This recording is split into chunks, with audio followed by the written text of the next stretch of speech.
میں اہل حدیثوں کے خلاف نہیں ہوں، ان میں جو معتدل اہل حدیث ہیں وہ معتدل ہیں، وہ ان کے میں خلاف نہیں ہوں، لیکن ایک میرا بڑا اہم سوال ہے اہل حدیث حضرات سے۔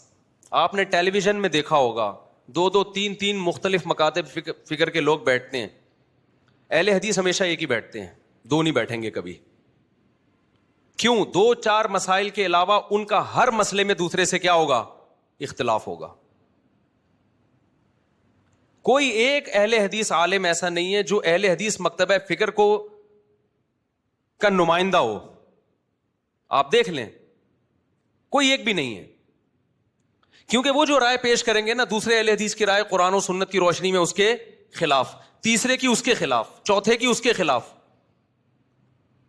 ابھی کچھ دن پہلے کے اہل حدیث عالم آئے تھے، مجھے بھی بڑی عزت دیتے ہیں، میں بھی ان کو بڑی عزت دیتا ہوں۔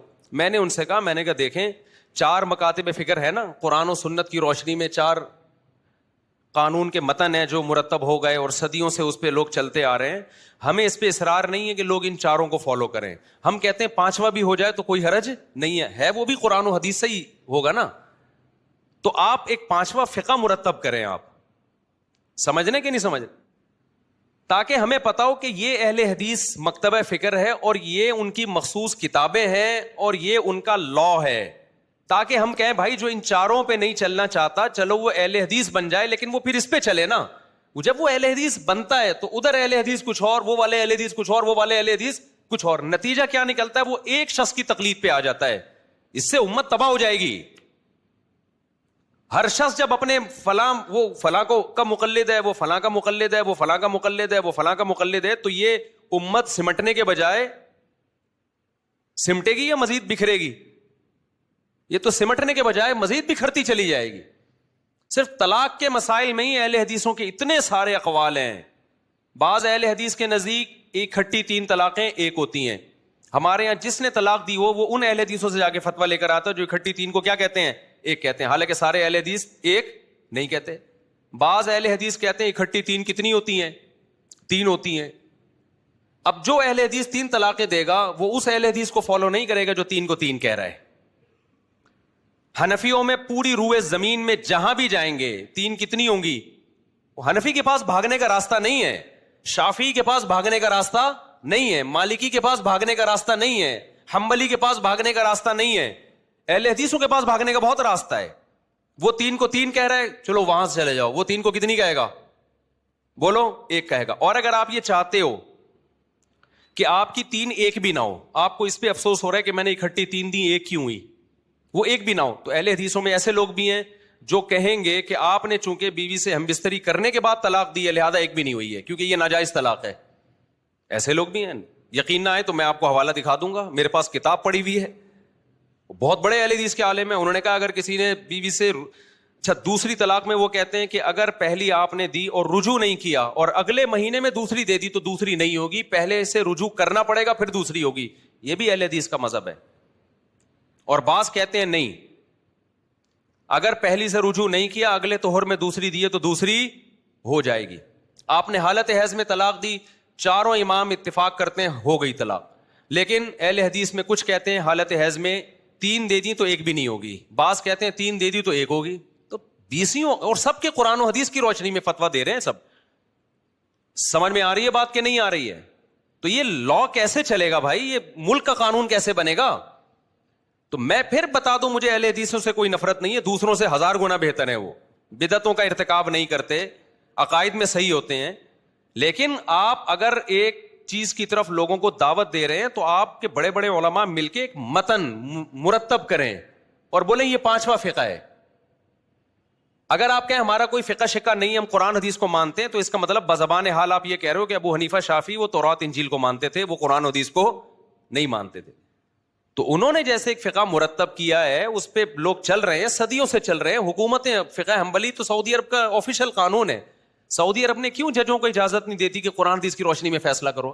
سعودی عرب کو پتا تھا 2 دن بھی کنٹری چل نہیں سکے گا، اس لیے کہ ایک کیس اس عدالت میں جائے گا، جج قرآن حدیث سے غور کرے گا، اجتہاد کرے گا، وہ رزلٹ کچھ اور آئے گا، ادھر عدالت میں جائے گا اس کا اجتہاد، اور جج اگر دیانتدار نہیں ہے تو وہ جان کر خیانت کرے گا قرآن حدیث میں، وہ والی حدیثیں پیش کرے گا جو اس کے مطلب کی ہیں، جو اس کے اگینسٹ جا رہی ہیں وہ والی نہیں پیش کرے گا. جیسے کہ آج کل مناظروں میں ہوتا ہے, مناظروں میں آپ دیکھو دوسرے کو نیچا دکھانے کے لیے اپنے مطلب کی دلیل تو پیش کی جاتی ہے, سامنے والے کی دلیل کو لوگ پی جاتے ہیں. یہ کام ججز کرنا شروع کر دیں گے. تو دنیا میں کوئی قانون جو لا مرتب نہ ہو, جو باقاعدہ ریٹن فارم میں نہ ہو, جج اس کے پابند نہ ہو, تو وہ لا ریاست میں نہیں چل سکتا, انسانی زندگی میں بھی نہیں چل سکتا. وہ آپ کہہ سکتے ہو صحابہ کے دور میں کیسے چلا, اس وقت اسلام دنیا میں پھیلا نہیں تھا اور تقویٰ بہت زیادہ غالب تھا. ہر صحابی کی کوشش ہوتی تھی حق تک پہنچوں میں, پھر بھی بڑے اختلافات ہوئے ہیں, لیکن ائمہ مجتہدین نے آہستہ آہستہ ان اختلافات کو کیا کر دیا, بحث مباحثہ کر کے سمیٹ کے کم کر دیا. اب اس کم کو مزید نہ پھیلایا جائے, اب اس کو مزید نہ پھیلایا جائے. تو اگر اہل حدیث حضرات یہ کام کرتے ہیں کہ بھئی ایک مرتب فقہ لے آتے ہیں, تو ہم کہیں گے چلو 15ویں صدی میں ایک قانون مرتب ہو رہا ہے, لیکن ہم پھر بھی اس کو ہمارا ظرف اتنا بڑا ہے, ہم پھر بھی کیا کر لیں گے, ہم اس پہ اصرار نہیں کریں گے کہ آپ حنفی یا شافی بنو.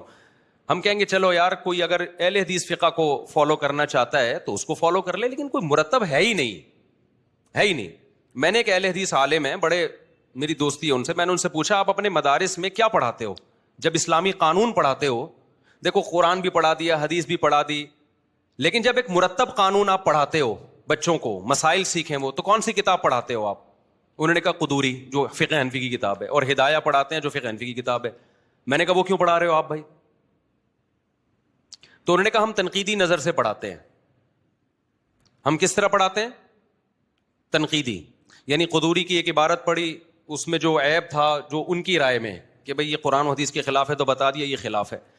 میں نے کہا جب آپ طلبہ کو ایک متن پڑھا رہے ہو, قانون پڑھا رہے ہو, وہ قانون ہی تنقیدی سے ہی شروع ہو رہا ہے, تو ساری زندگی اس کا کام کیڑے نکالنے کے علاوہ کچھ بھی نہیں ہوگا. دنیا میں کہیں بھی ایسا نہیں ہوتا کہ آپ کا اپنا کوئی سلیبس نہ ہو اور آپ اپنے مخالف کا سلیبس نصاب میں تنقیدی نظر سے پڑھانا شروع کر دو.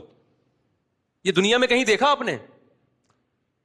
میڈیکل سائنس کی وہ کتابیں پڑھائی جا رہی ہیں, فرض کریں ایک میڈیکل یونیورسٹی میں میڈیکل سائنس کی کتاب پڑھائی جا رہی ہے. کون سی کتاب پڑھائی جا رہی ہے؟ وہ کتاب جس سے آپ متفق نہیں ہیں. ٹھیک ہے. اب آپ ڈاکٹروں سے پوچھ رہے ہیں کہ پروفیسر سے پوچھ رہے ہیں سر یہ کتاب کو تو آپ مانتے ہی نہیں ہو, آپ یہ کیوں پڑھا رہے ہو ہمیں؟ تو وہ جواب میں کہیں تنقیدی نظر سے پڑھا رہا ہوں. تو آپ کہیں گے سر آپ پہلے وہ کتاب پڑھائیں جس پہ آپ کو تنقید نہ ہو, جس کو آپ صحیح سمجھتے ہو, پھر اس میں درمیان میں آپ تنقید کرتے رہیں کہ بھئی یہ اصل تو یہ ہے لیکن فلاں کتاب میں غلط لکھا ہوا ہے. میں سمجھا پا رہا ہوں اپنی بات؟ تو ہمارے اہل حدیث حضرات کو بھی چاہیے, اور میں دل سے کہہ رہا ہوں, میں اوپر سے نہیں کہہ رہا, کہ آپ ایک فقہ مرتب کریں. ہم نے جہاں 4 کے قائل ہوئے ہیں, ہم 5ویں کے بھی کیا ہو جائیں گے؟ قائل ہو جائیں گے کہ چلو یار یہ بھی جو اس کو فالو کرتے ہیں ہمیں اس پہ بھی کوئی اعتراض نہیں ہے. لیکن آپ یہ ٹھیکیدار بنو کہ ہم ہی ٹھیک ہیں باقی سارے کیا ہیں؟ غلط ہیں. ابو حنیفہ کو قرآن حدیث نہیں کو فالو کیا تھا, انہوں نے پتہ نہیں کیا فالو کیا تھا. یہ ایک بات دنیا مانے گی نہیں, اس لیے کہ 1400 سال سے تو اسی پہ عمل کرتے آ رہے ہیں لوگ. دنیا میں کہیں بھی جاؤ آپ کو یا حنفی ملیں گے یا شافی ملیں گے یا مالکی ملیں گے یا حنبلی ملیں گے, 5ویں کوئی چیز مارکیٹ میں نہیں ملے گی آپ کو.